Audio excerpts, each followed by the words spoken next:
Hail, hail! The Celts are here, and we're back on the Sorare CSC, the Celtic Supporters Club, here on the Celts are here, quickly off the back, hotly off the heels of matchday 5 in the Champions League. We've seen Celtic draw 1 each at home at Club Brugge. I'm Quinny, and I'm joined as ever tonight for the live stream by McBrideACE. McBride, good to see you, my man. Hail, hail! Hello, hail, hail. Good evening, everyone. My voice is recovered after that game last night as well, after the absolute Balticness of -3 sitting at Celtic Park as well. But yeah, looking forward to having a chat about it, looking ahead to the weekend. Loads of stuff happening. Games coming thick and fast. Superb. Thicker than my head anyway, that's for sure. Thick and fast for sure. And yeah, my voice is on the edge. I'm not too sure. I go through wee moments where it feels like it's breaking on me, and then it gets going again. So we'll see how it goes for tonight. We'll do our best. But yeah, still got some bits and pieces, some bones to chew over from the game. We actually had a podcast live on the channel earlier this morning with me and Josh, going over just kind of the immediate aftermath of everything as well. But certainly still the game lives fresh in the memory.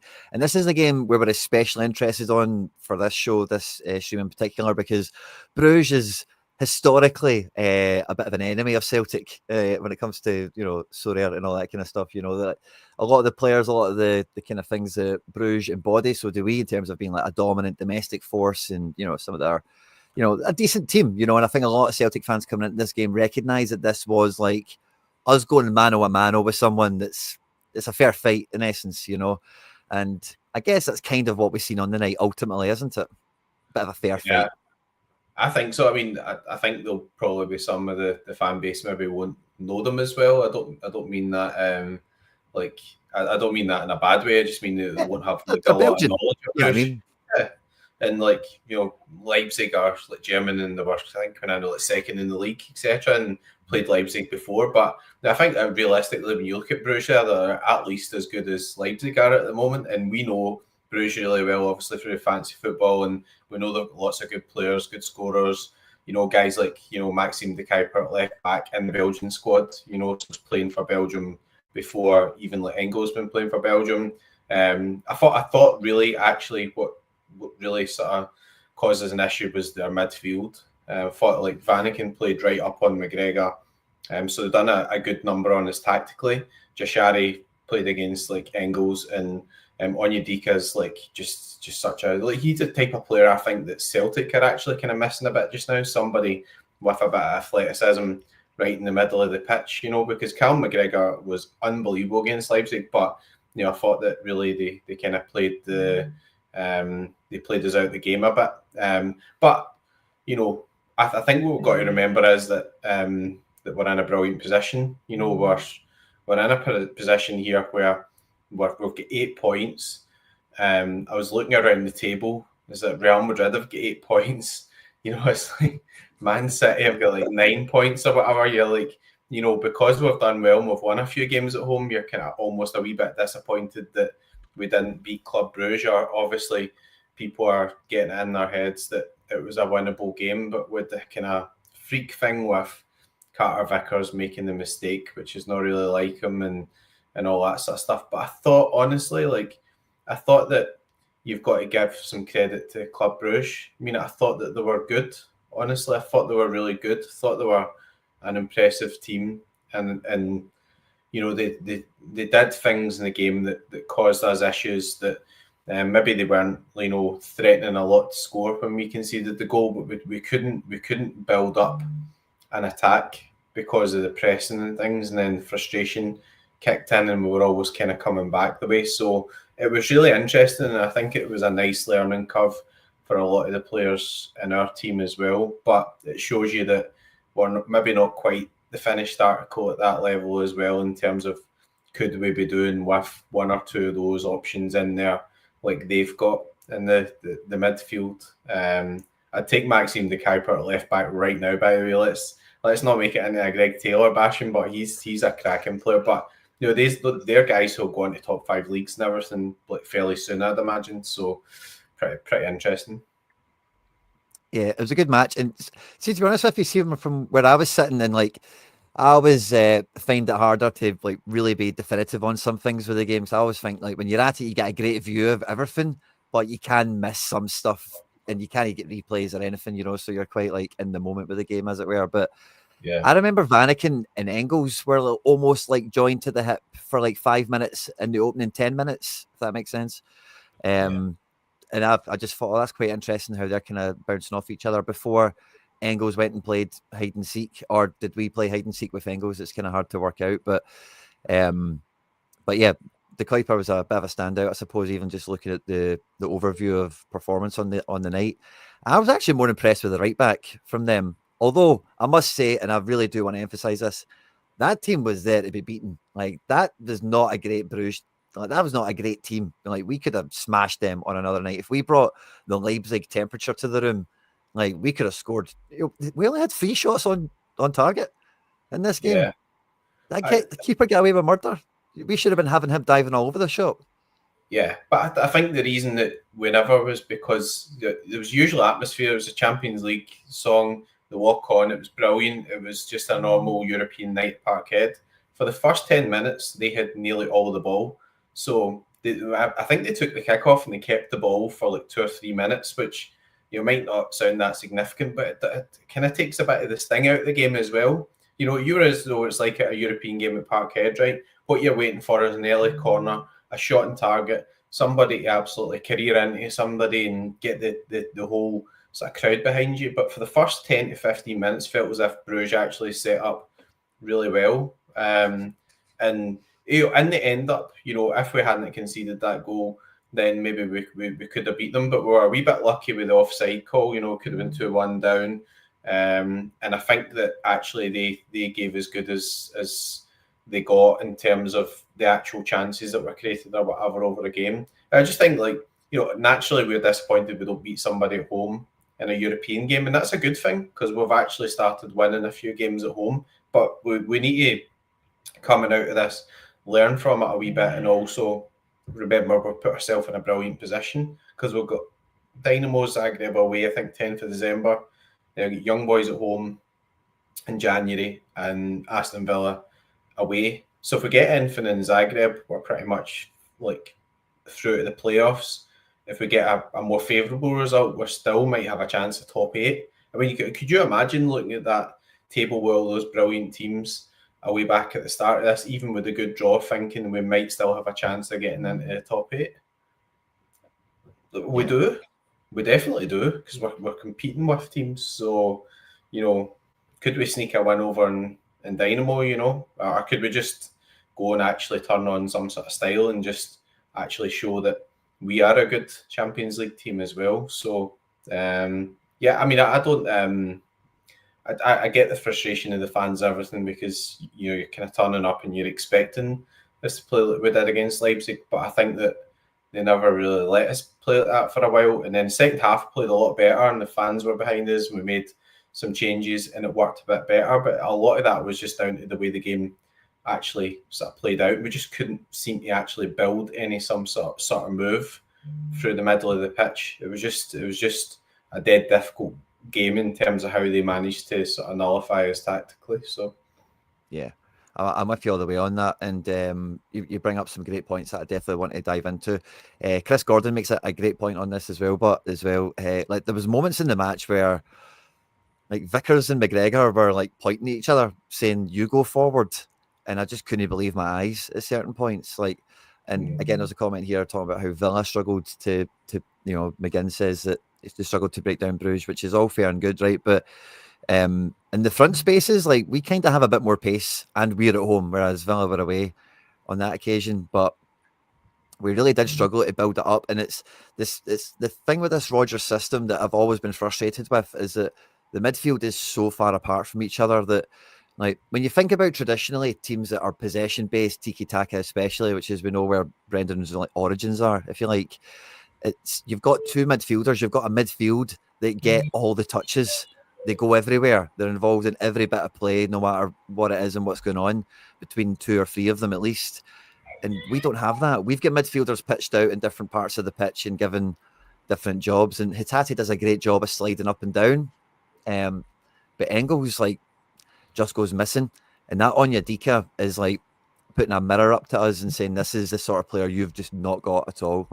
He just wee-manned Hatate all night. You know what I mean? If that Onyedika wanted the ball, he got it, and that was just the end of it, you know, and nobody could do anything about it.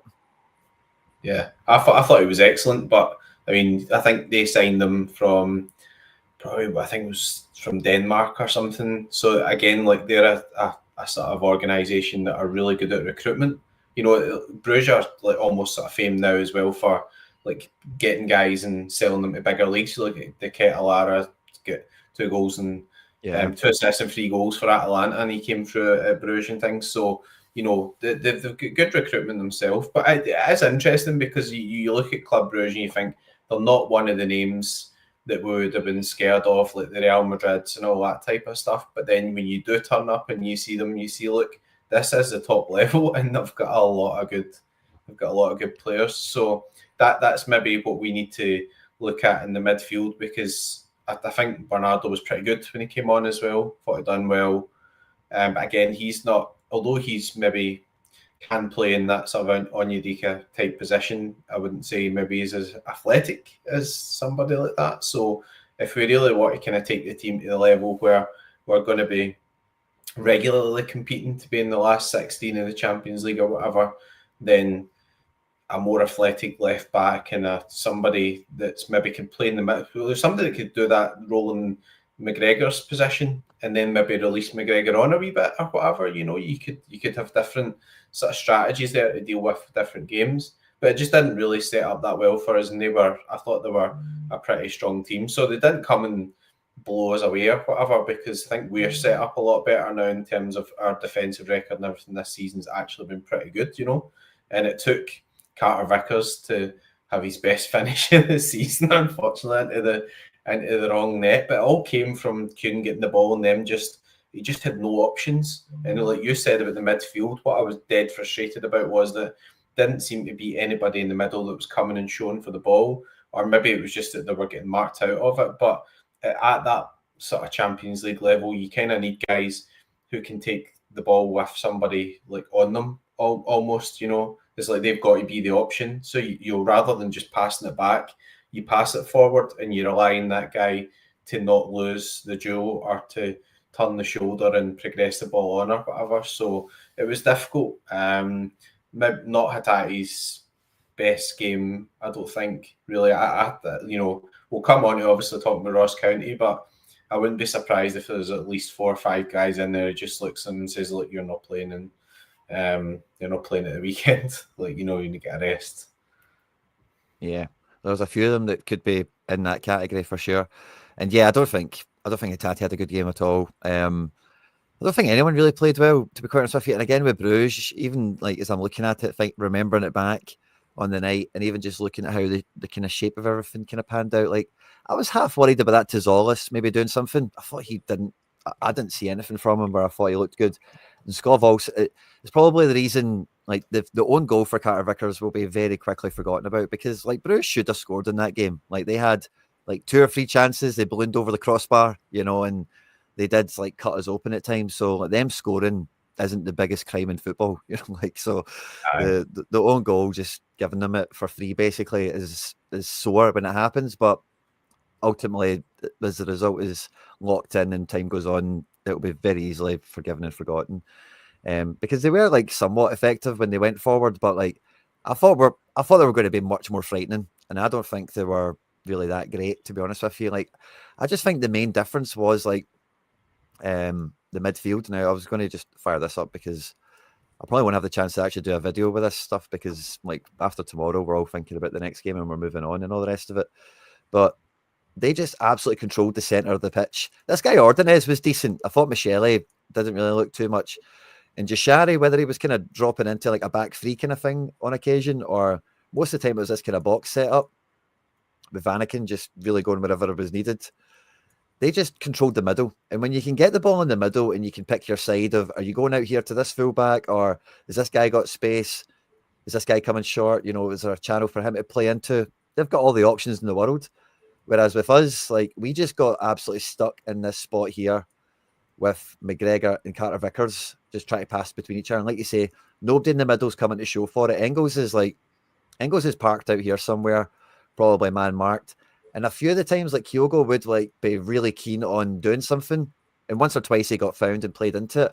But Carter Vickers really doesn't want to play that pass. Like, see, going by a guy or two and really playing it in a thin channel to somebody's feet. Yeah. Like, Vickers doesn't do that. He doesn't want to do that. Vickers wants to play here, or he wants to play here, or he wants to play here. That's all he wants to do. So asking him to do that, and then see when he'd be like, no, I'm all right, I don't want to do it. He'd give it to McGregor, and then McGregor would just bounce pass it straight to him and then say, go run forward. And then he'd be like, no, you do it, and just give him the ball back. And like, it just blew my mind. And Trusty as well, like, Trusty for the first half didn't want to travel with the ball either. Anytime he was getting it, he was either just sending it straight out to Taylor, or he would come back inside towards either the goalkeeper or Carter Vickers.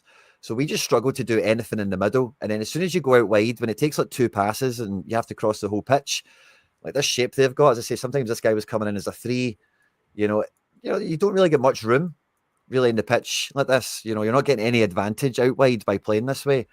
And then as soon as they win the ball, they know where everyone is. And we couldn't string 5 passes together. You couldn't build up the play at any stage. And is it that they were smart? I don't think this is terribly ingenious for the most part. Tate's up here, he's back here, he's all over the place. And as I say, nobody wants to come and make that difference. Even Taylor coming inside, like, it didn't really do anything. Normally, it just goes crazy. Somebody goes with him, or he gets the ball in a good space and plays someone else in later. But it just didn't really materialise. And I just felt like it was just massively like a letdown for us in the first half. Like, we just, like, even the press as well, because they really wanted to play out. Like, they were like super happy to try and play from like the 6-yard box from the goal kick. And like, this would be the press. It would be something like that. And they would get 2 or 3 passes. They would find the space and play out. And we would look like a man down on some occasions, and they get to the final third, get a shot away. Yeah. And against Leipzig and against other teams, man, like, it's been McGregor rather than Engels most of the time. But Engels is maybe the attempted extra player up here. And we just get it. It just felt so half-baked. A lot of the stuff that we were meant to be doing just wasn't there. Such low pressure, low tempo to all the important bits.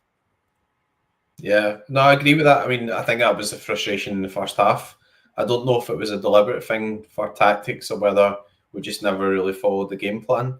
Bear in mind, we've had a lot of good games in the Champions League, but we did get an absolute gubbing 7-1 away at Dortmund. Hope it's just your batteries exhausted, Quinny, not you. Yeah, there you go. Replacement camera. He's a professional. He's back on the stream already. No downtime whatsoever.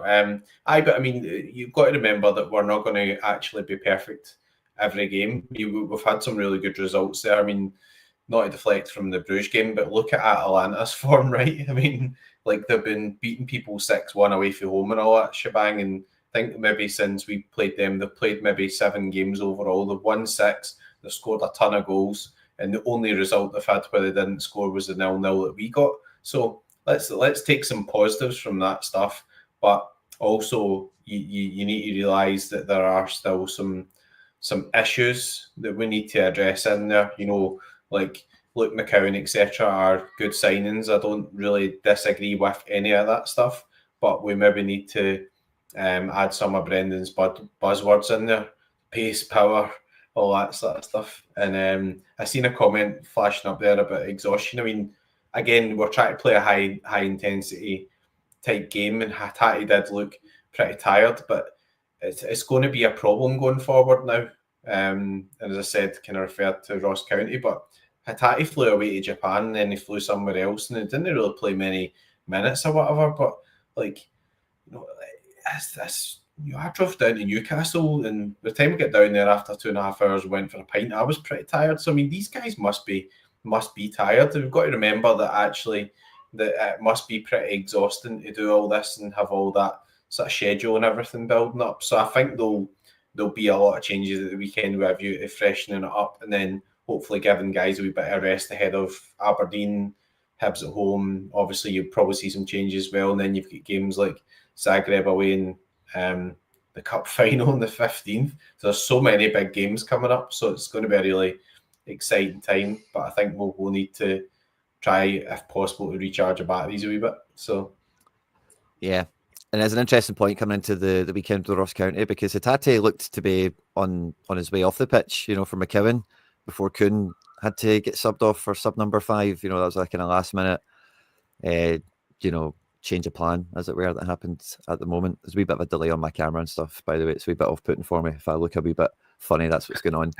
Because your camera's yeah. So yeah, it's definitely high tempo, hype, and yeah, it does feel like everyone's bat. I said this morning. It feels like everyone's batteries were half full. Like we just weren't fully there.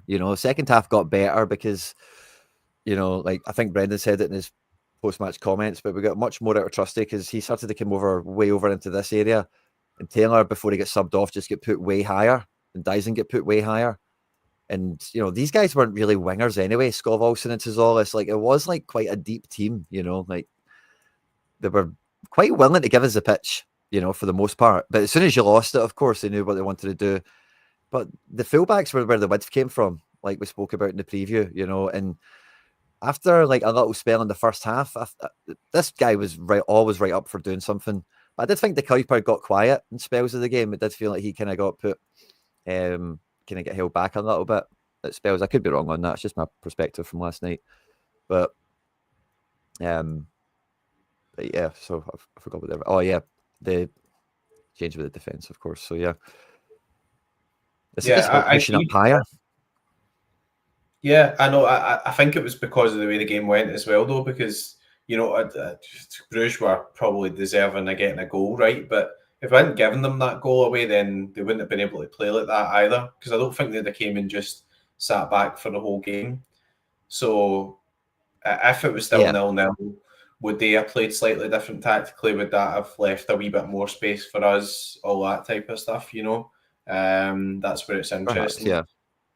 And then the first half, I just felt as if the crowd got a bit quiet, and I don't know why that was. Was it because it was so cold? Was it because Bruges started well? Was it because the fans were a bit more surprised that they were actually a pretty good team? Or was it just because for once, actually, after winning a few games at home at Champions League, we were kind of expecting to get a result again, rather than Leipzig felt as if it was a proper big game where it was like, maybe we are slight underdogs here, even though they were at home, and everybody was proper, like, we're going to have to give it full energy here to try and overcome these guys. And 1-0 down, they could have went 2-0, and then it felt then like we just burst into life. And then we came out second half, obviously after getting those goals, then the momentum had completely swung in the game, whereas Bruges was maybe, dare I say, just not as an exciting a game of football. And, from that point of view, even the Bruges fans, I mean, there was a lot of Bruges fans there,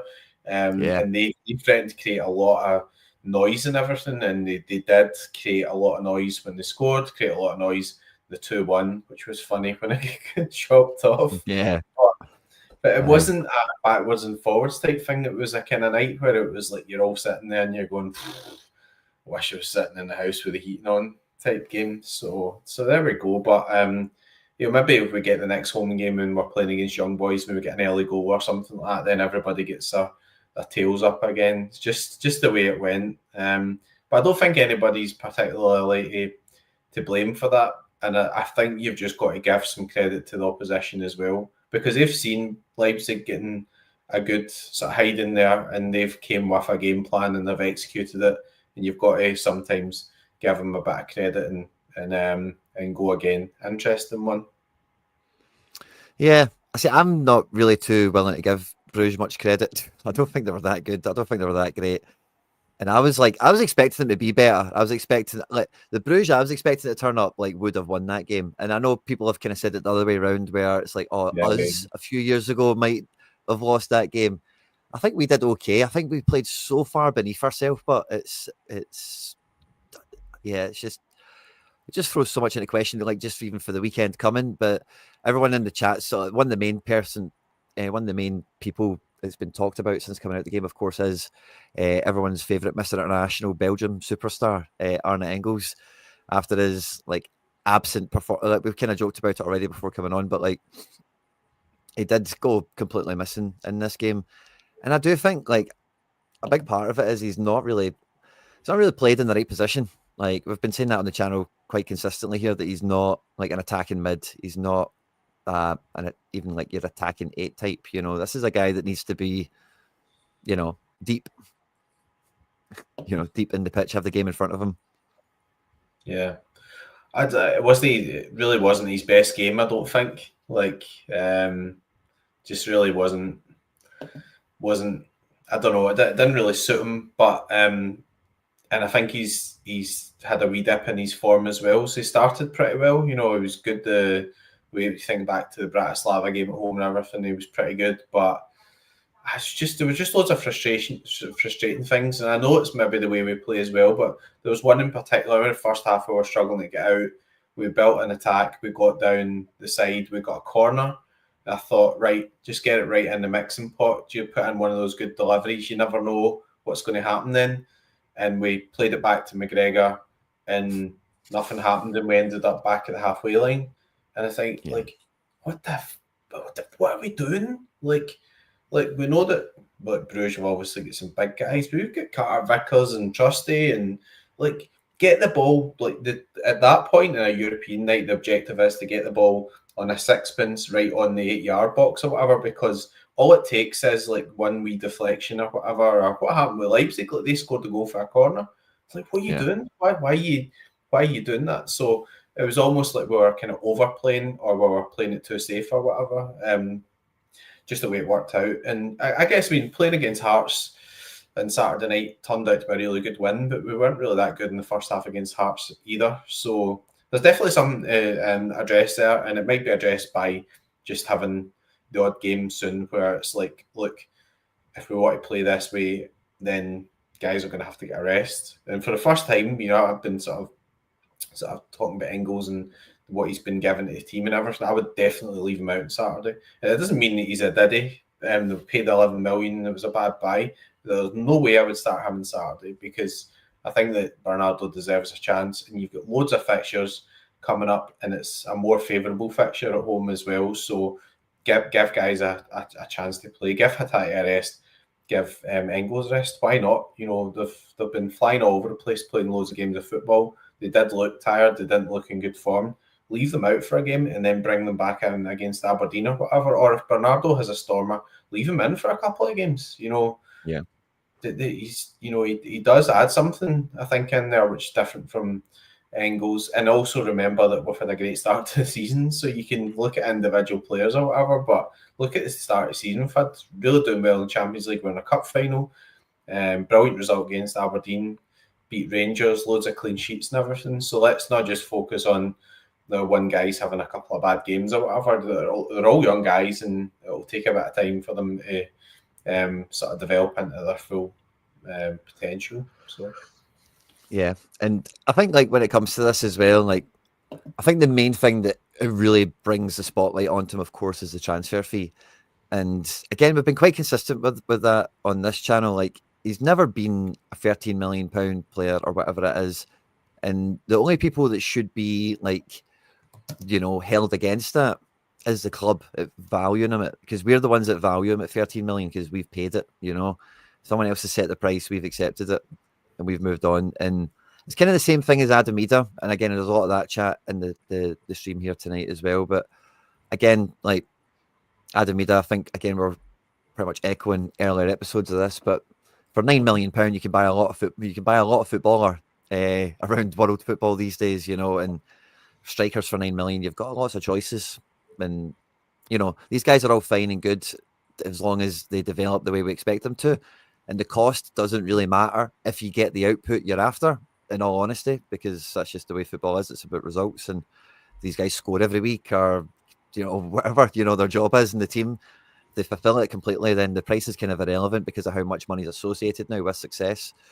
But that's what puts the focus on both of them. It's just the actual number that's attached to them, because for so long we've been starved of any normal transfer activity with the likes of Bruges and Ajaxes, never mind even the Portos and the Benficas, who are just extra supercharged with the amount of money they receive from players they sell. So it's one of these things we need to get used to it. We should have a squad full of guys that are 5 million plus. That's not the way the squad is now, but if we're in this Champions League for 3 seasons, that's really where the squad should move to, over the next, say, 6 windows. The average value of the squad, Engels' and Ida's shouldn't stand out as much. You know, it should be much more closer to the mean or whatever mode, whatever. Yeah.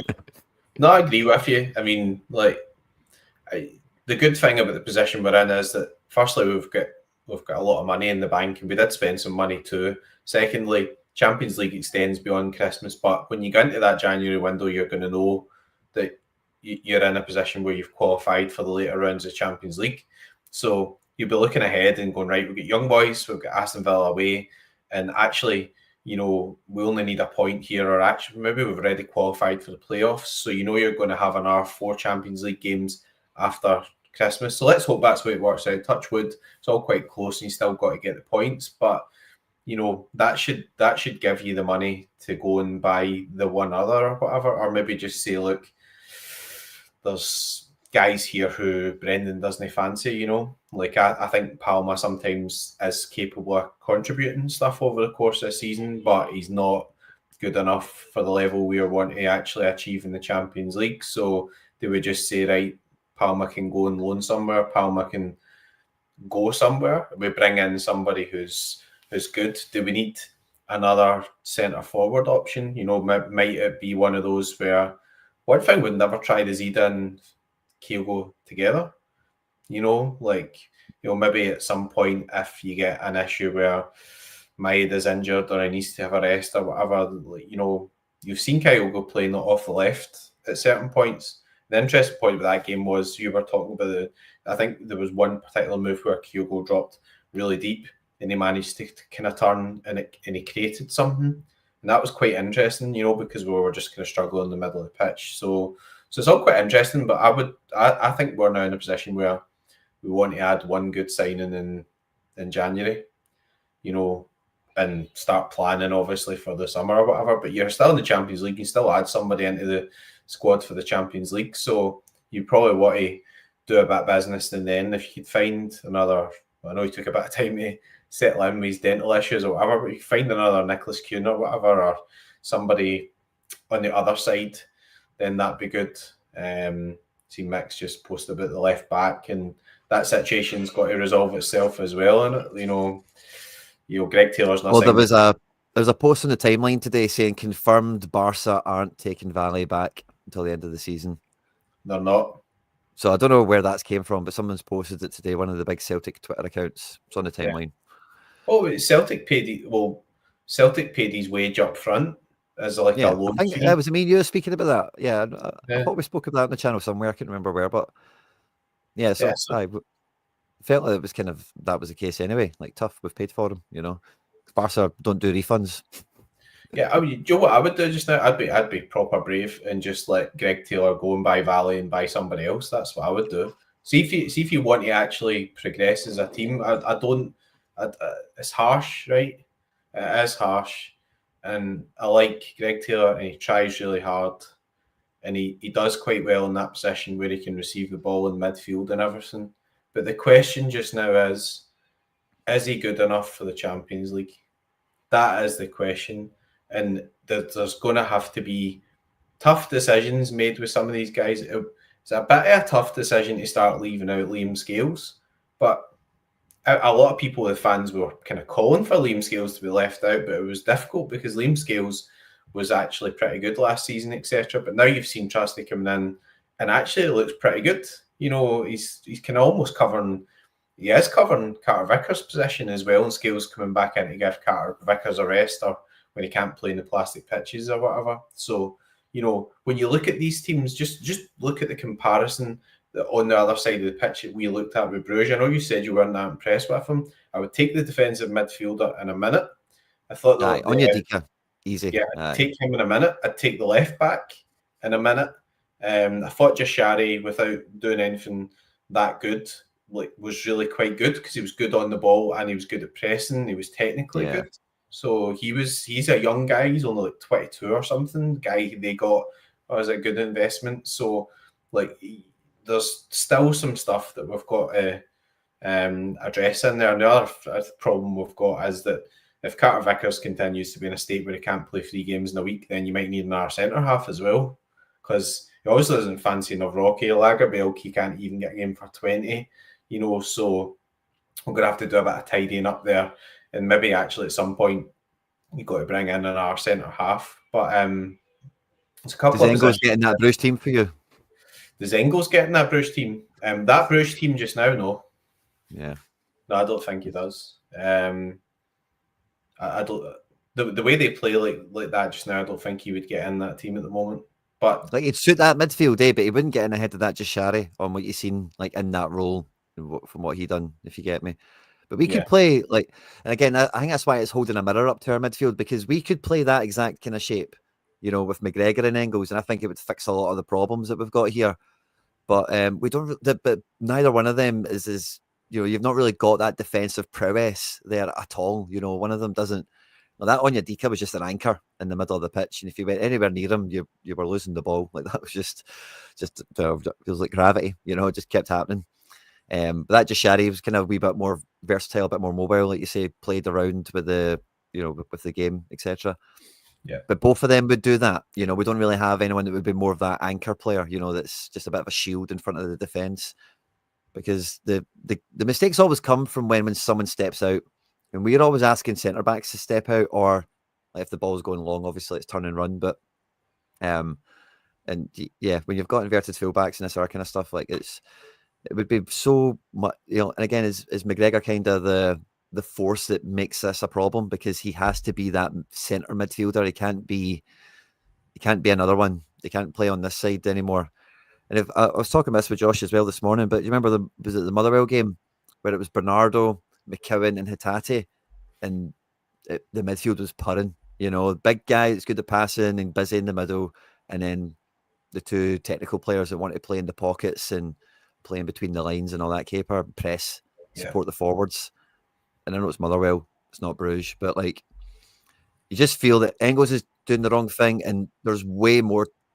McGregor last night, you never got anything out of him. You would have got way more out of McGregor last night if we'd done a different shape or system or whatever, different kind of idea. Even I'm saying different. It's not different. It's what we did against Atalanta, what we did for spells against Leipzig. We were just tighter in the midfield, where the midfielders actually passed it to each other.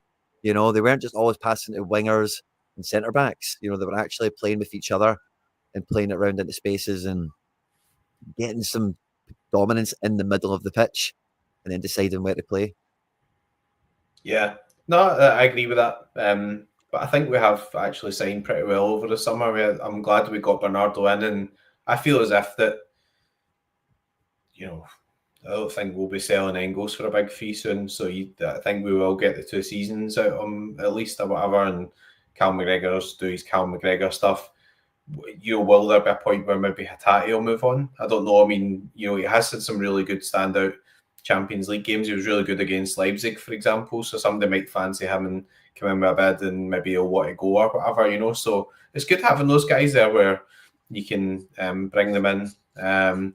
But I think that we maybe need a sort of different type of midfielder to complement those guys. We've got a lot of midfielders there's no doubt about that. But what's the aim now? The aim is to actually improve. I mean, can't turn up next year and just hope to get as good a draw in the Champions League or whatever, or we might have to qualify, like if the coefficient goes against us, we might be playing the qualifying round, and it's like, this is a huge round of games early on in the season. I see Michelle. I mean, Lennon Miller, I think, actually is a guy who's a prime example of a young player who could definitely develop into a Champions League type midfielder. I'd sign that guy in a minute, honestly. I think he's excellent. Hopefully that's one that does happen. There's even rumours that go as far as suggest that it's already somewhat agreed that we can buy in Jan and just leave him there till the end of the season, which is probably best for all involved. So if a deal like that can get done, then it's just an absolute tap-in of a decision with the amount of money we're getting from the Champions League this year alone already.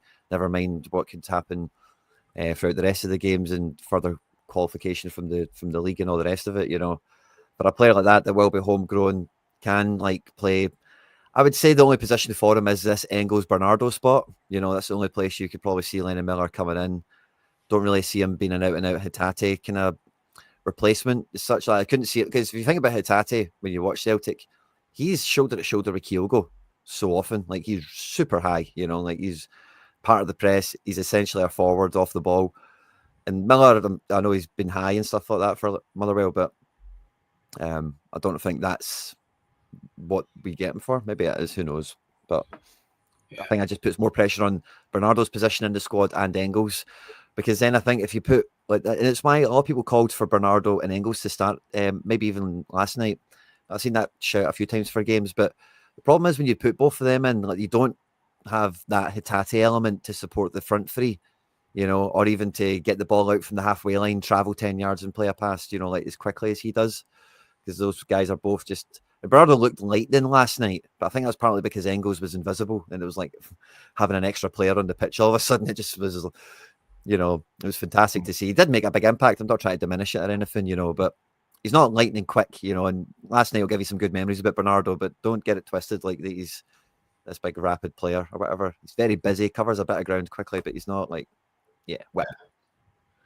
Yeah, the other thing is he gets the ball, and sometimes, you see, watch a lot of top level games where people get the ball and they go forward, and the whole thought is like going forward or finding a forward pass. And I think Bernardo has been sort of brought through as a more sort of tidy type player. He's more of a sort of played in a more defensive role.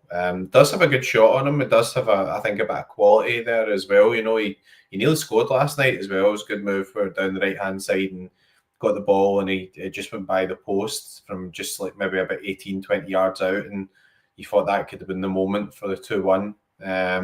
So I definitely think he'll add some goals to his game. But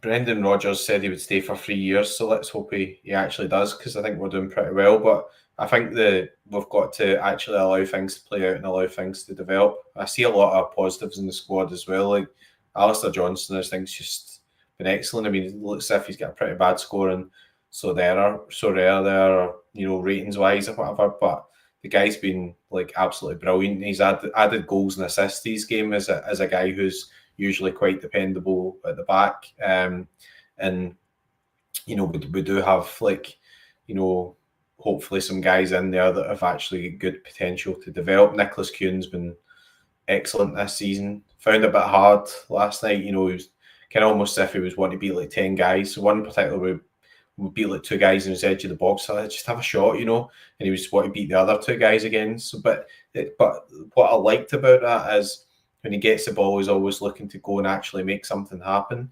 So you don't want to discourage that, because he's been so good this season, like in terms of being exciting and taking men on and scoring goals and getting assists, delivering big moments,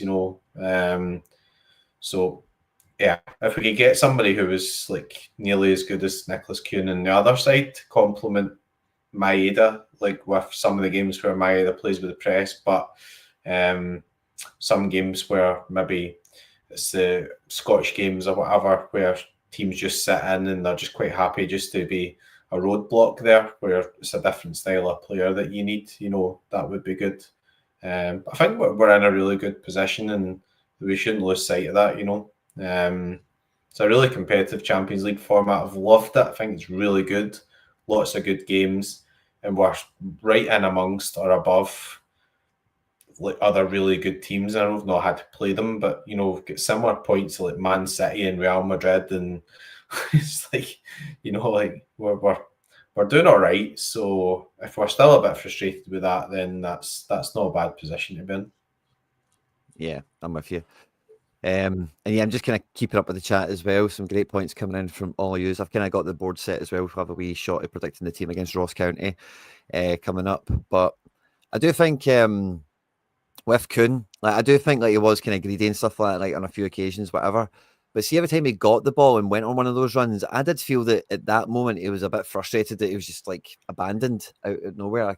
I've just changed the board round, or I'd go and like kind of show visually what I'm trying to say. But it just felt like a lot of time he was getting the ball given to him, and he's like, right, well, I need to beat 3 guys. Then let's go and beat 3 guys. Let's just go and get on with it, And he just wasn't mucking about, whereas everyone else was not wanting to lose possession. It felt like they all knew the Sorare scoring matrix, Nobody wanted to give away possession.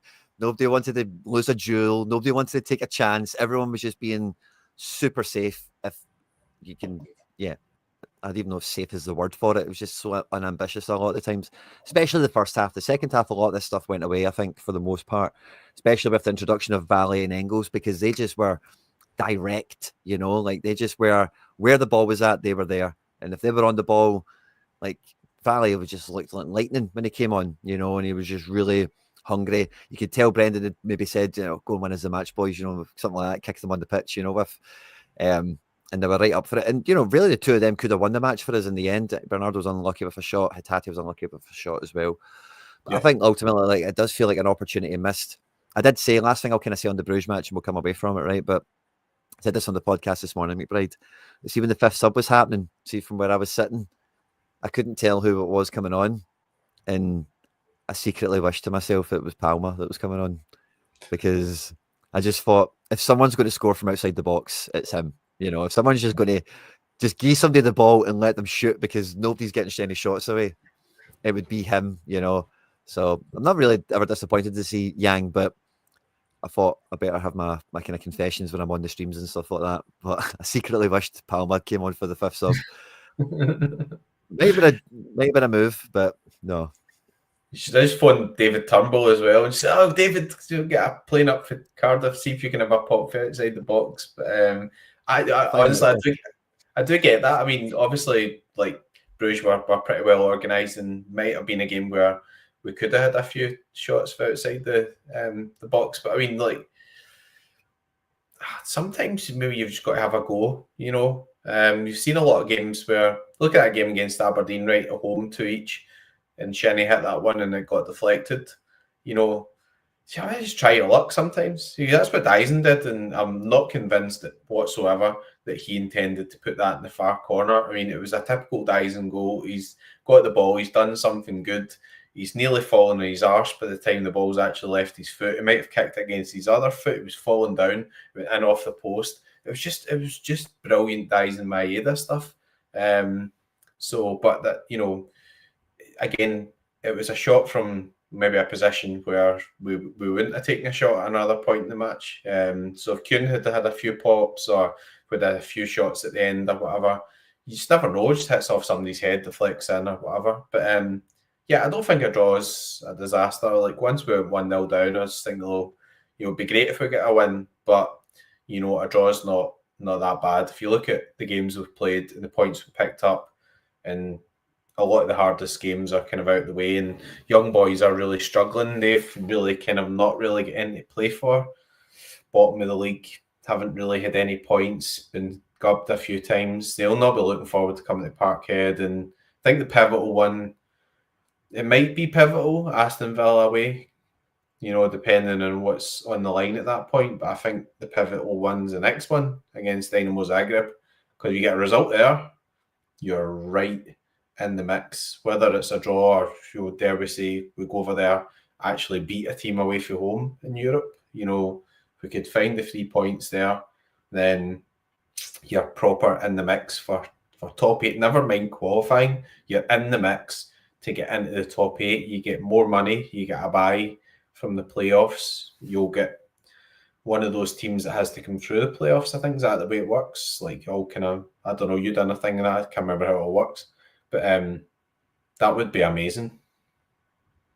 I agree. I'm not, again, we have to pay Bruges respect before we play them. There is a degree of respect to pay to Zagreb and Kind before coming into the match. But they just played Borussia Dortmund, and we know what that feels like. They just lost 3-0, and they went with this kind of 5-3-2 kind of setup with 2 midfielders up front. So kind of nobody up front. That's how I read that.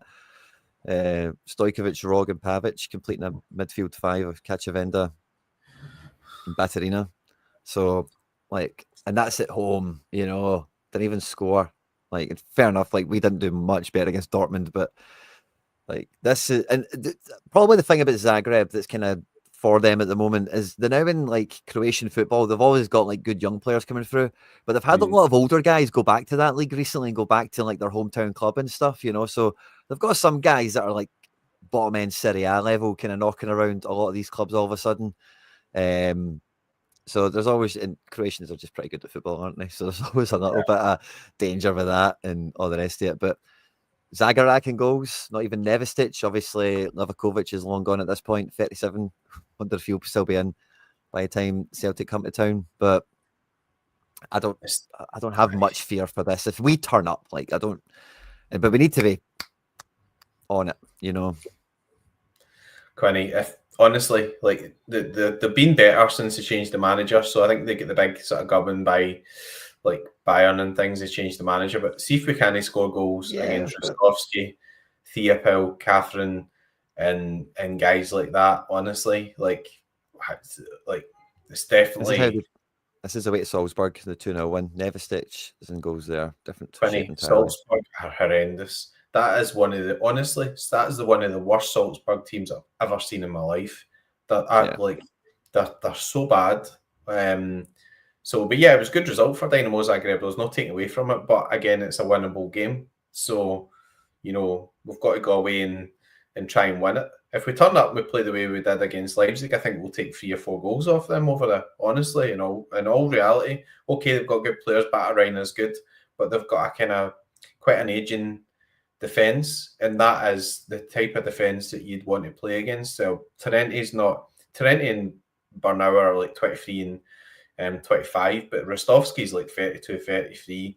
Theopil, Krafen, and the other guy we mentioned earlier, they're in their 30s or something, you know. So, and they're not particularly like quick or anything, you know. It's not like playing against Atlanta where all the athletic guys and stuff like that. So, you know, should be a game that we could get some joy there. Again, I don't think a draw would be a disaster either, getting on 9 points with 2 games to go, but I'd like to see us actually go on for that Atlanta result and say, right, okay, we can keep a clean sheet against top team away from home, but we'll go away and we'll be more positive and aim to win the game.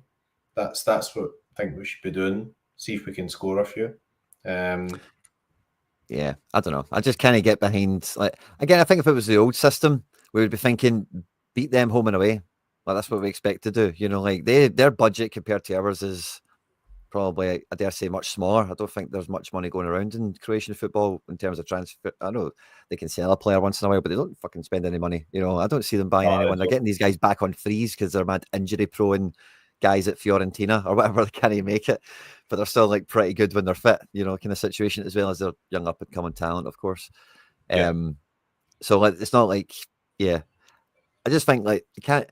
Although the league system is different and better in a lot of different ways, like there is still you still need a confidence. You still need the expectation of like, you know, there's sometimes where we're going in for the squeeze. Now it's maybe a little bit closer to the Bruges match in terms of standings and statures or whatever in recent times. But outside of that, like Zagreb have been like one of the worst teams in the Champions League this millennium.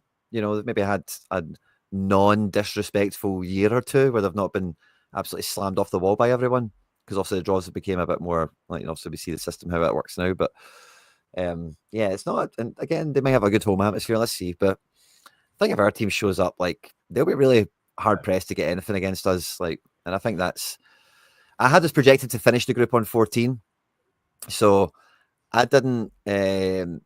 So basically, I think we could, if we beat Zagreb, we beat Young Boys, we get to 14 before the Villa game. I had us to get a draw against Villa in case we needed it, and they didn't or something, you know, and we got a wee draw. But I think 14's cool. Like if we get anywhere near that kind of points tally over the last 3 games, Villa like are not to be taken lightly, of course. But as we've seen in the Champions League, like Bruges kept them out and, you know, like beat them by a penalty. And Villa, it's a Premier League team, so you can't write it off. But there's always a bit of magic in those games, a bit of a leveler, you know, as it were. You feel like last time we played City, I don't think our team was as good. The Man City team was pretty awesome. They couldn't beat us either over 2 games, if memory serves me right. Yeah. So, like, you know, these games have always got a wee bit of cup atmosphere to it where all bets are off. It's 11v11, you know, kind of thing. Yeah. I was just seeing a comment from Hercules. You're right, the Dynamo Zagreb Stadium, like, I think there'll be about 20,000 or something there, 25,000. It's not an intimidating stadium. It's like Hampden, but some of the bits have not got any stands or whatever, you know, like it's not even like Hampden. That's like a bad comparison. It's like your random sports field or whatever, you know, the big running track around it. It's not like right on top of you. Like you go to like Borussia Dortmund, you've got the fans right behind the goal and it's all dead intimidating. It's not really like that. So we'll need to see what the weather's like. The weather could be a bit of a leveler because it's, you know, last game we've seen over there, it'd been raining horrendously and all that sort of stuff. And, you know, it's like how they even playing a game of football in this, so the ball wasn't rolling much. And that type of thing whether it's like severe weather, being cold, or whether it's the pitch not playing very well or whatever, that might not help us because the way we're playing, the counter-attack, the fast football, all that sort of stuff. But there's no excuse. I mean, there's no reason why we can't get a result there. But we do know they've got some good players, and you can't write off anybody really. The Champions League stuff will be scary, won't they? Any dead balls edge of the box, you'll be feared. Aye. Definitely. You're going to have to watch with that. But again, if they come out in any way, then we could do a lot of damage in the counter attack. So yeah, if we could try and get a result, or we are going to try and get a result. But if we could get a result there, then we're in a proper good position. I'd like to see us just make a huge push for that top 8 now. I guess the other issue with January is there's no real winter break or anything this year, and it's how you come out of this big run of games, because realistically between now and that young boys game in January, you've got about 17 fixtures or something. It's crazy. Like, have you seen the fixture list? Like, we're playing basically all the time because of the rearranged games, the Champions League over Christmas. There's no winter break. There's games like, usually you would be quite intensive and then be right coming up to Christmas, like, right, you get 2 weeks off now and then such and such Bucky Thistle in the cup.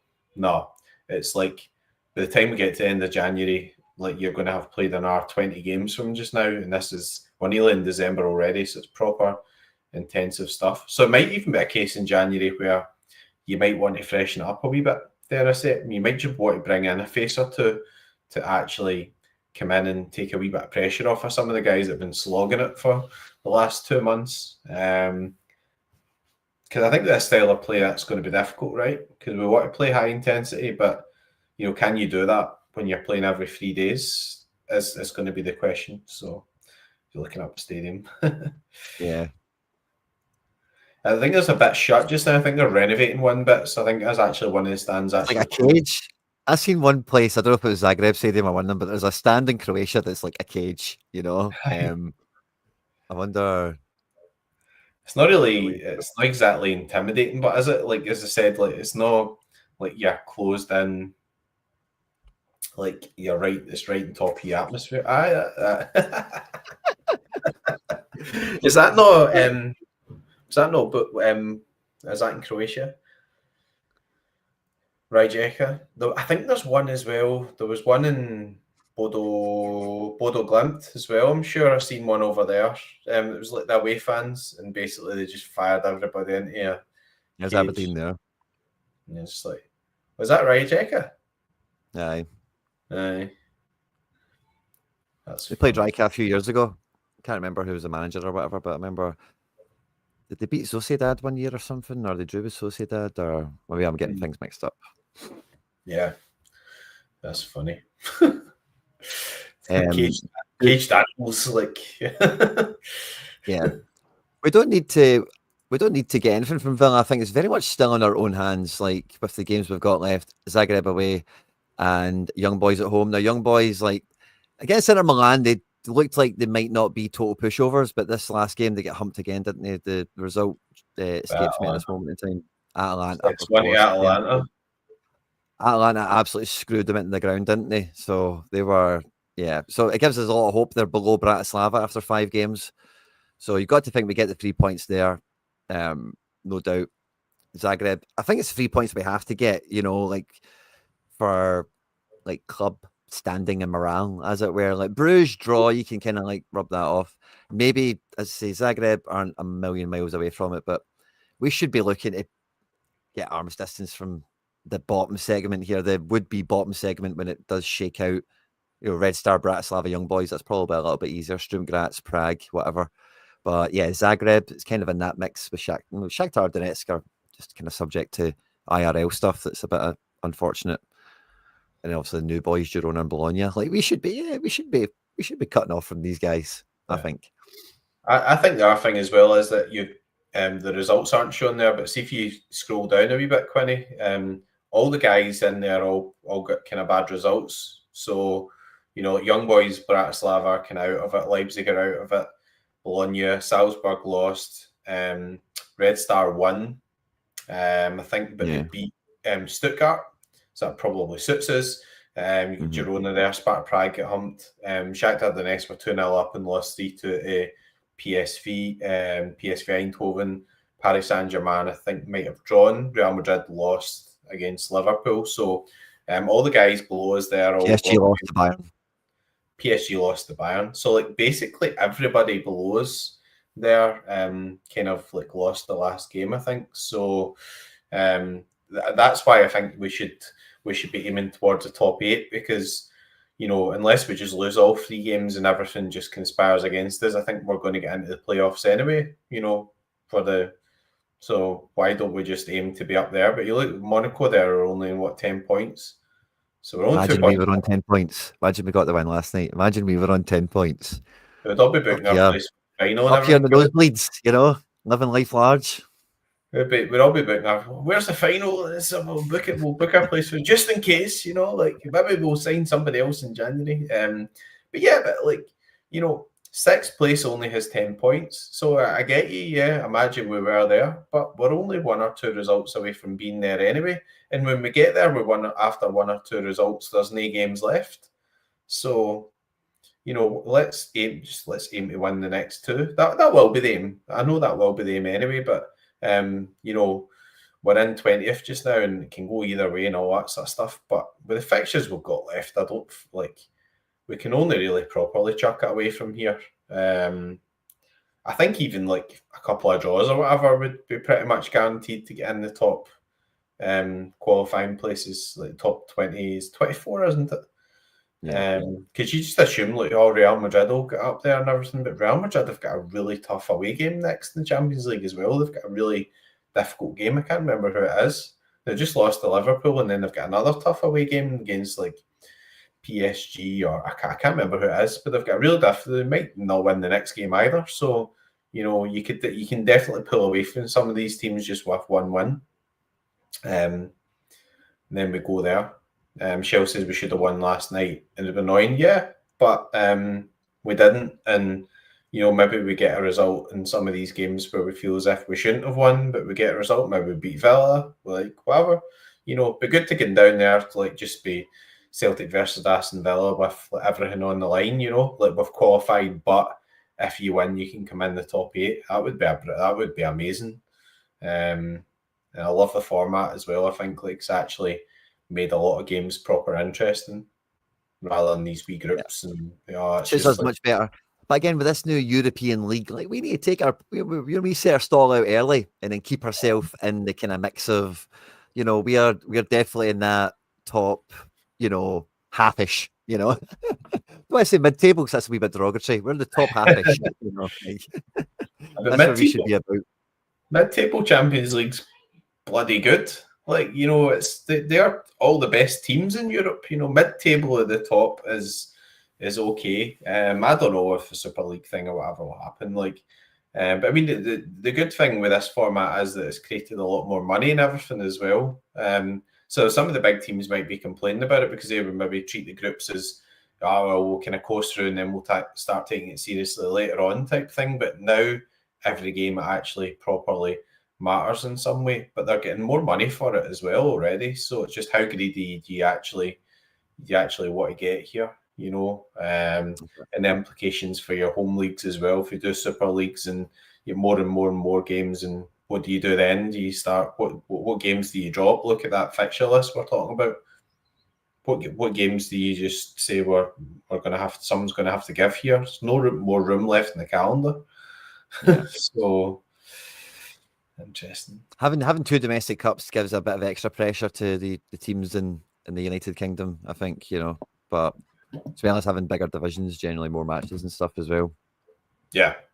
But yeah, we want to win trebles, Quinny. So yeah, we do. We do like a treble. That's right. So we can't deny ourselves that unless we start just becoming like, I don't know, the next Real Madrid or Sevilla or something like that. We just start scooping up European trophies for fun, however they may come in the new world.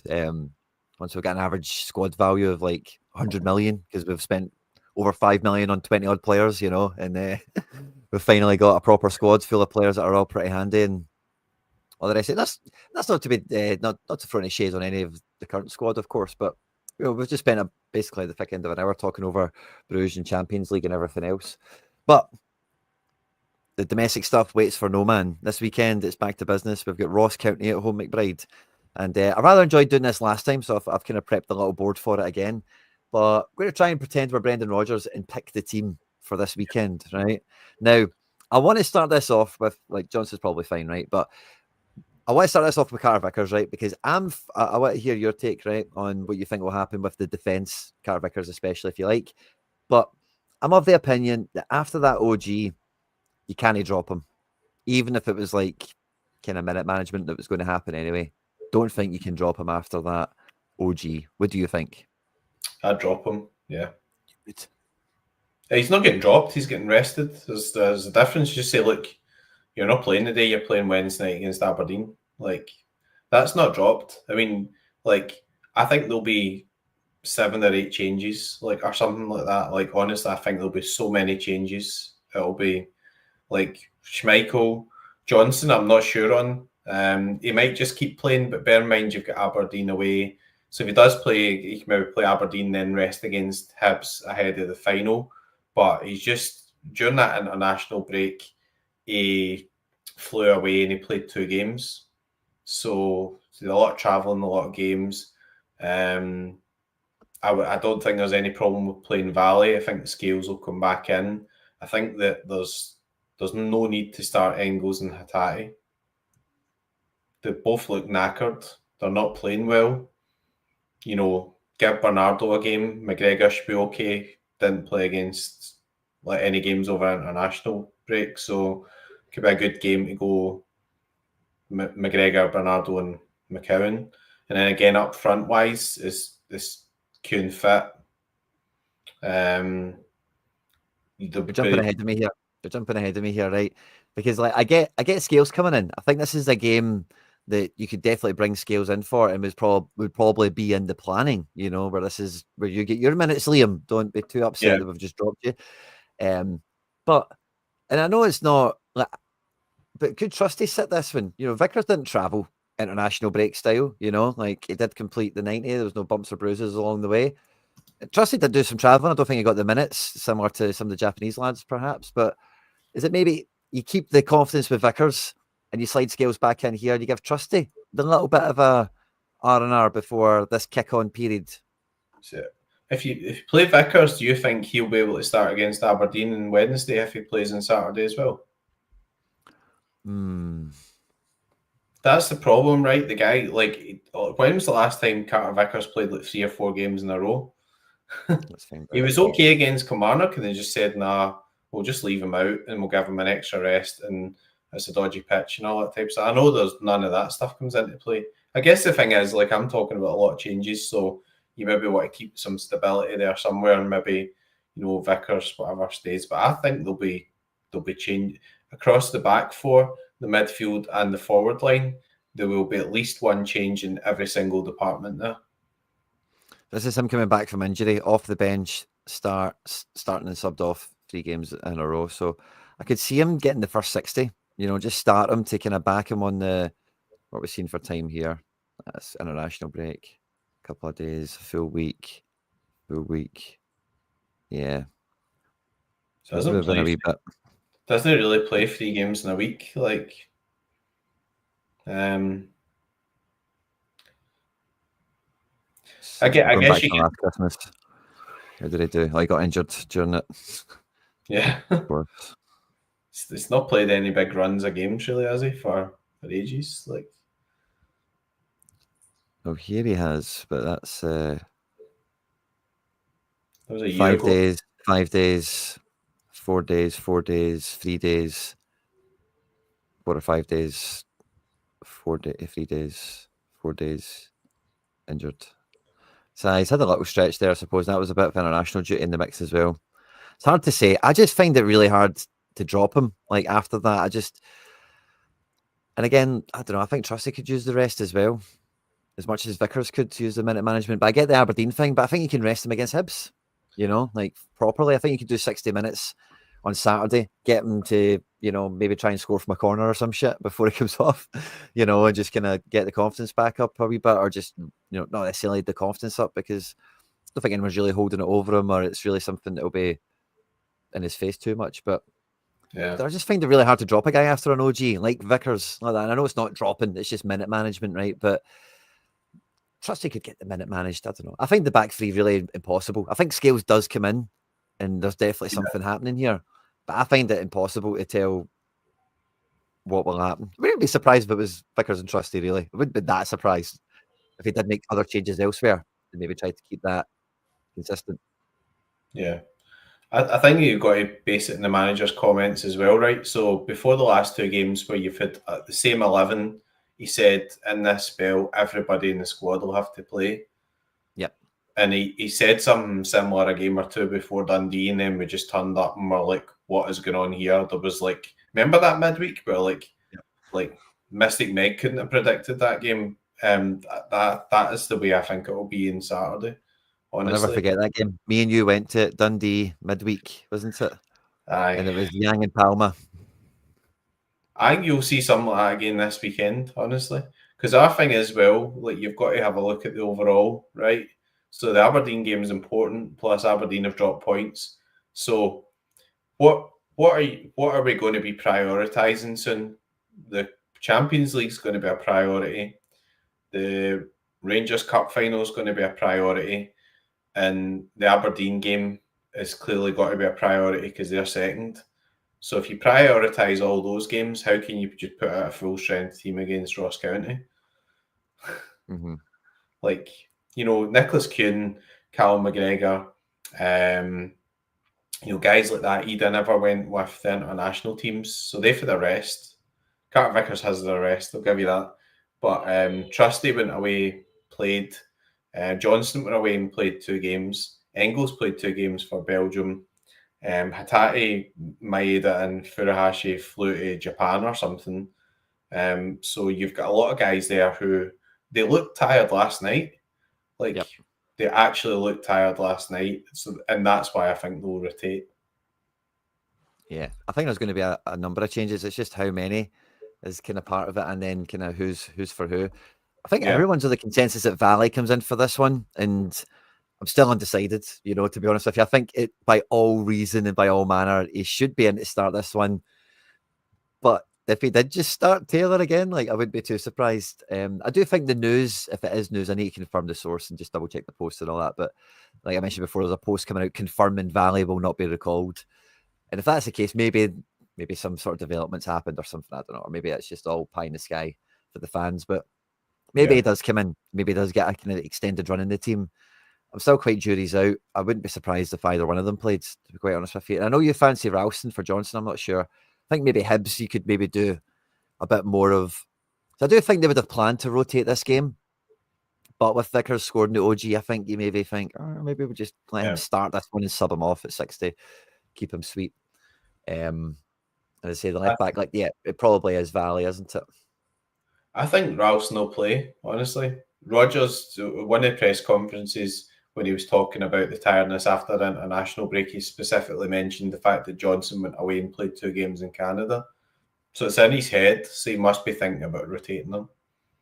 Would you can't play Ralston against Aberdeen, right? So, you know, who knows? I mean, they're fit guys, but I just think you'll see some changes. I find it impossible to pick my Sorare teams at the moment. Actually, I've not actually really done any of them at the moment because I'm like, I don't know how to play. But like in that sort of sphere earlier when I was doing stuff, I was thinking Schmeichel, Scales, pick Bernardo actually because I think like he's a stick on to get a start soon.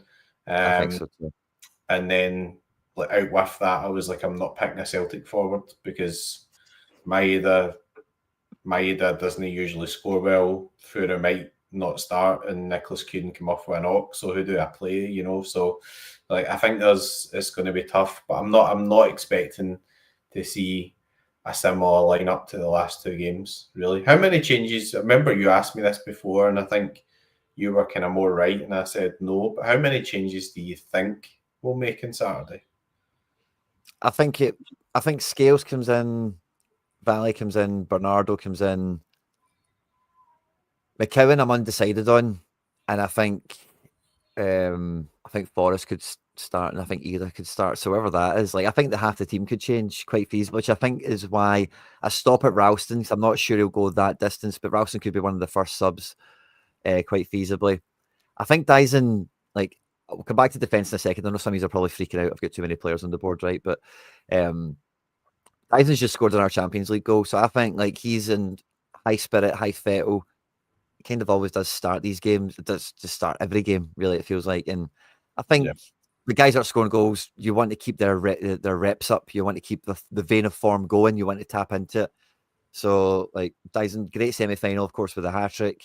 I think he'll start. I think he's a good shout for this weekend to have a good game at home to Ross County. He should have a wee bit of freedom. Be interesting to see if he plays alongside Ida, because quite often Ida comes on with Forrest, and that normally means Kyogo and Dyson are going off, So having Dyson playing off of Ida, you might get that taste of, we had it in the chat earlier today. It was a great point we made in the podcast earlier today as well. We're trying like Kyogo and Ida as a conversation topic or whatever, a tactics choice. But with Dyson and Ida, you might be able to get that, depending on the game shape that you play. And, if we're going to bully possession, we can put Dyson up front and just push on the left back. If it's going to be Valley, that makes a lot of sense then, doesn't it? Somebody that's a bit more occupies this area, a bit more gladly, You can maybe play Forrest on the right-hand side for Kuhn if Kuhn's got a knock. Yeah, because, exactly. He came off injured. We don't really know the situation there. I don't think Yang gets a start. It's probably too soon for him. But yeah, I could see like Forrest. I would go with Ida, by the way, for this game. I think this is, again, similar to what I said with Scales. I think this is a game where you say to Ida, "Oh, you'll start that game. You'll start at home at Ross County. Go get a hat trick, big man. One of those ones." But again, similar to left back, if Kyogo started, I wouldn't be one bit surprised either. But yeah, Forrest and Ida do have a bit of chemistry on the go. So you can see them playing as a pair. Yeah, I think it makes sense. I just think though. You mentioned the behalf team changed. I think 6 probably the number. So the Scales will be one of them. Bernardo will be one of them. I think Hatate will be rested. He stayed on to the end and he looked tired. Yeah, now he has got a few 90s under his belt recently. He has looked like he's running on empty the last couple of games in the last 5-10 minutes.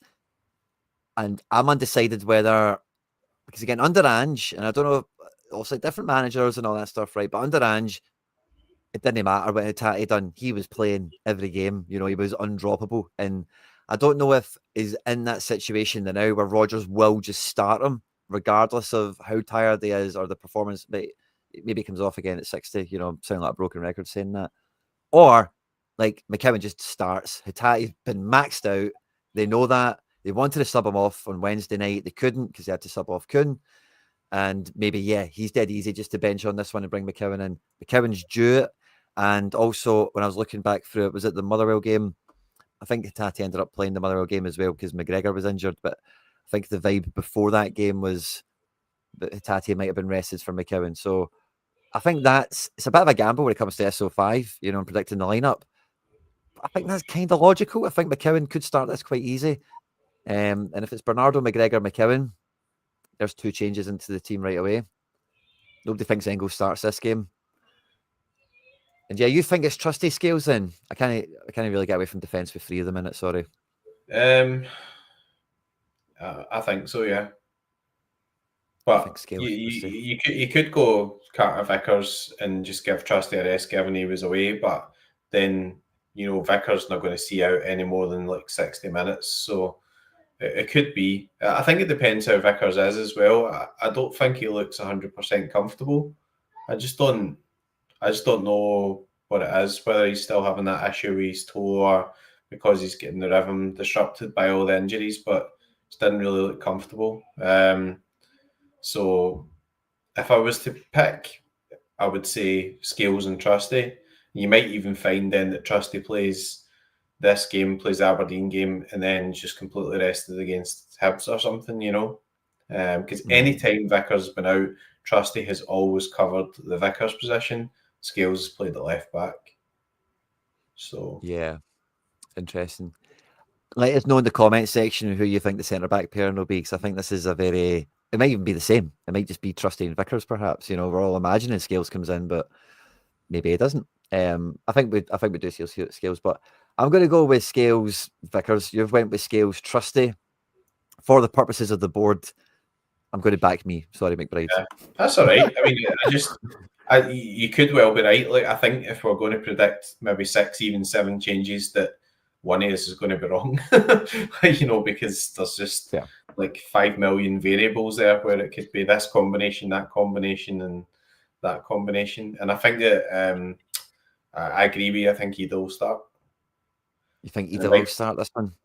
Yeah, it might even be one of those where Ida usually plays more of the away games, but he starts a home game and then Kyogo starts against Aberdeen, because against Aberdeen away, you probably want that pace, so you have Furuhashi, Dyson, and hopefully Kuhn. Or you just give Ida a run.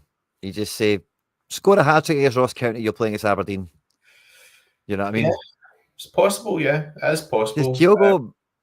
Kyogo is missing so many chances. There's so many goals left on the table.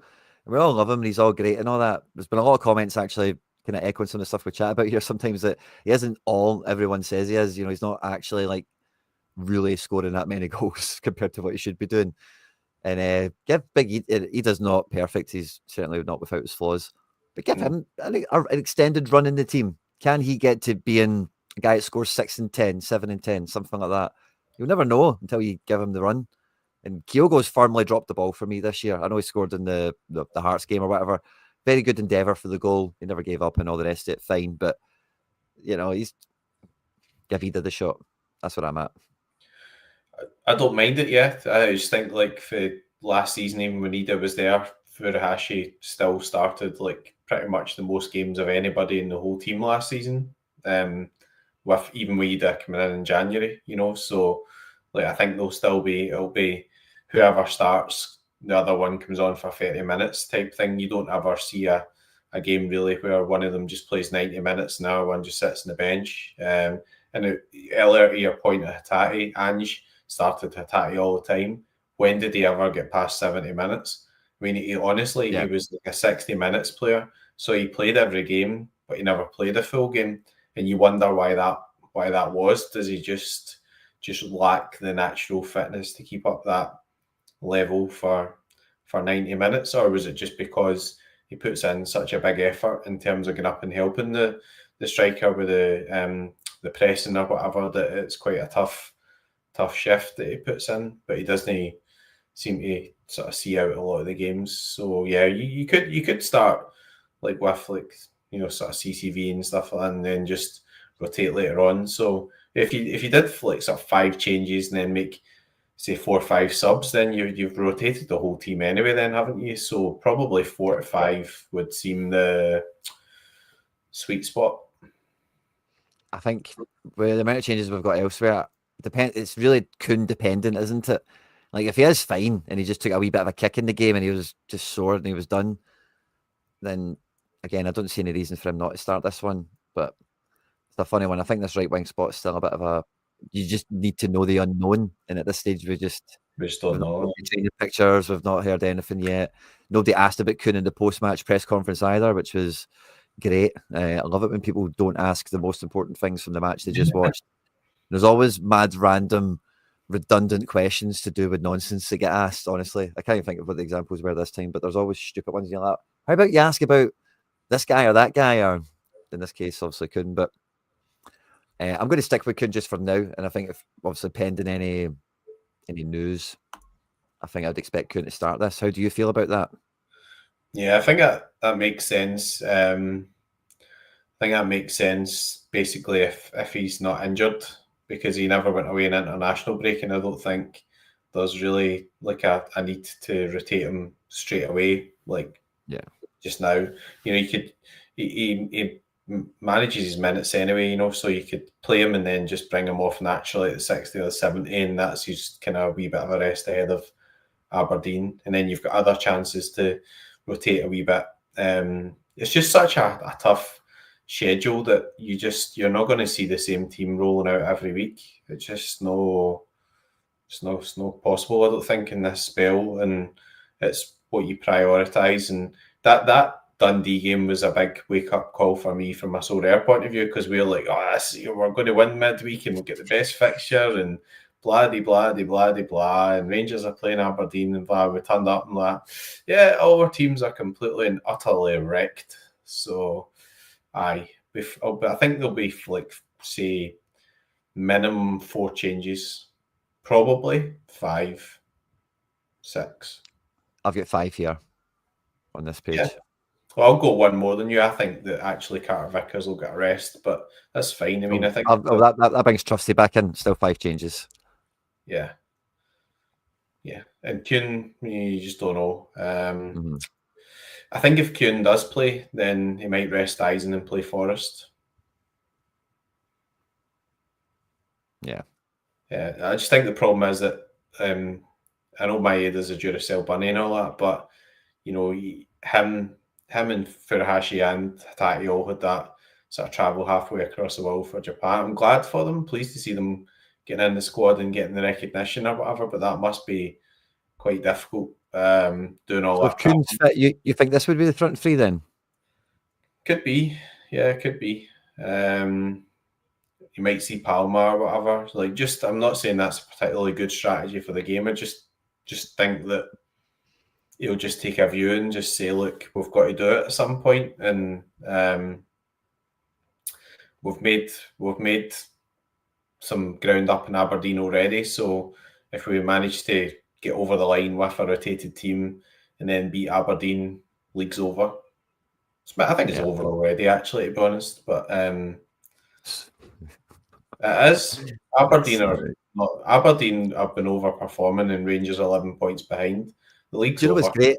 Do you know what's great about this? So, this is very reminiscent of one of the first league titles that we won upon their return from the grave. When they first got back into the top flight again, because remember they took forever to do that. Yeah. And I remember winning the league those years, and Rangers were in the bottom half and stuff like that after the first 10 games, because they still had I can't remember who their players were now. They were that crap, but anyway. And there was always it's just because we're just back, and we'll start selling players and we'll start being in Europe again and we'll get money and we'll be fine. You don't want to be winning the league like this anymore. And Aberdeen won't be second. Fast forward. How long have they been back in the top flight now? I don't even know. I've lost count yet. Say it's 7 years. I don't know. Do I hear another funny thing, Quinny? James. Do I hear something else that's really funny? Yo, go. Nice 0, Rangers 3. I've seen that in the chat. They've got. I'm telling you, someone has sold their soul for Rangers to be good in the Europa League. Quinny, I don't care. They're getting us in the Champions League. They're getting us in next season's Champions League. Coefficient action. Yeah, that's good. Do you see that penalty from Shankland as well? What is going on with him this season? Oh, he's been absolutely awful. That could have been back in the group chat. I said in the group chat, he's been sniffing his farts for too long. Been reading his own press, man. He's been getting I should be in the Scotland team and moving to Glasgow and all that. It's maybe not. Yeah. I mean, obviously, teams picking up points. So Hamza Igmani, goal and assist for the Cream Buns. Diamandi with a goal, Cherny with a goal. Not surprised to see Cherny score. No Tavernier in the team. It's funny. He didn't play against the Dundee United either. It's been dropped. Yeah, it's been kind of bombed, hasn't he? Been dropped. Last man tackle and early to go for this fella. Unlucky lad. This is a bit of a rotated team, but to be fair, this is highly rotated. No Dante, no Ndombele, no up front. No Mohamed Ali Cho. Bard's there. There's another defender missing. I think that Rosario normally plays in midfield. And somebody else, I can't remember. Maybe it's on the bench. The Disha might come off for somebody. So yeah, that's a bit weird. Klaus. There's no Klaus. Yeah, Klaus. Bito. No Bombito. Alexandra maybe it's a different Mendy. Sofiane Diop's only just come back from injury anyway. Yeah, Boga. No Boga. Has Laborde started that? Evan Gesson's been good this season. Evan Gesson's been a mainstay as well. So that's weird. I wonder why they done that. Nice must be reading all of our tweets and stuff like that. They must be like, oh, anyway, get them off the screen. Get them off the screen. Get it wrapped up. We don't want to see that. But thanks very much for helping my Champions League charge for next season. That's it. Cheers, lads. Love it. Sorry, smell the glove. But yeah, I think we've done quite well there with trying to be Brendan Rodgers, because we know Brendan's a subscriber on the channel, so feel free to leave a comment down below. Brendan, how much have we got right in terms of our thinking and the predicted 11 here? 5 changes would see Bernardo. See, a few of them I'm still a wee bit scared to be totally committed on.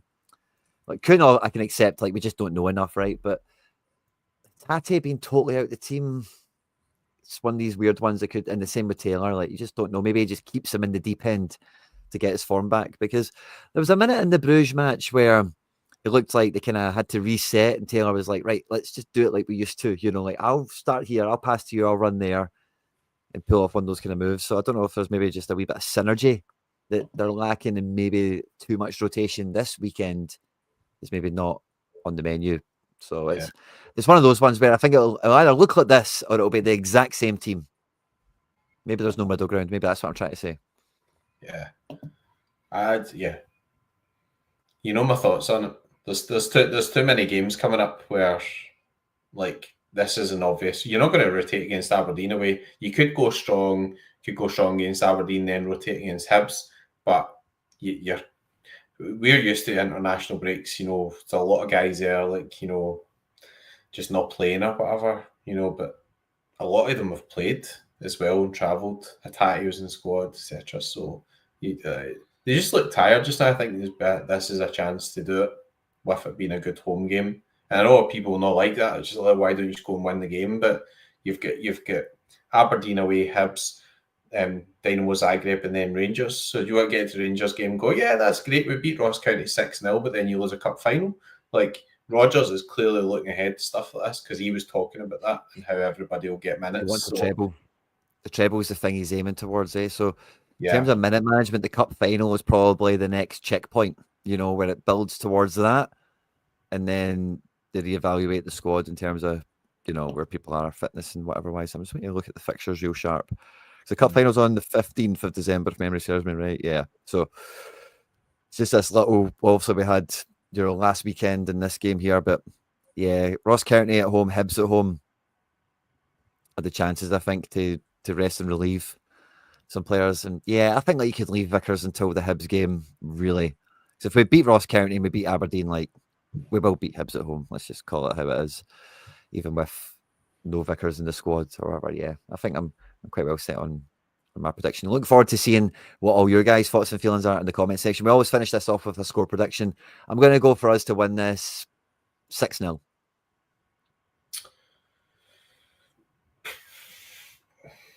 2-1.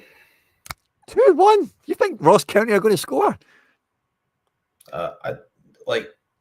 If you remember that game where we did rotate, we were proper disjointed and stuff. And I know, I get you, but that's what I've predicted. And if we, so that'll go with the prediction.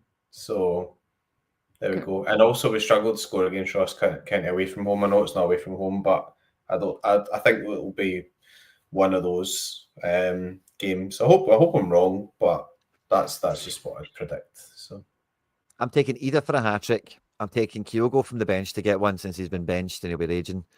A winger will get one, and then another one will happen from McKeown or Bernardo or something like that, no doubt. So I'm going for the 6, and I don't see them scoring in a month of Sundays, no chance. So yeah, anyone going to the game, travel safe, have fun, and all the rest of it. McBride, as always, it's been an absolute pleasure, mate. Hail, hail. Hail, hail. The Celts are here. Not now. Hail, hail, the Celts aren't here.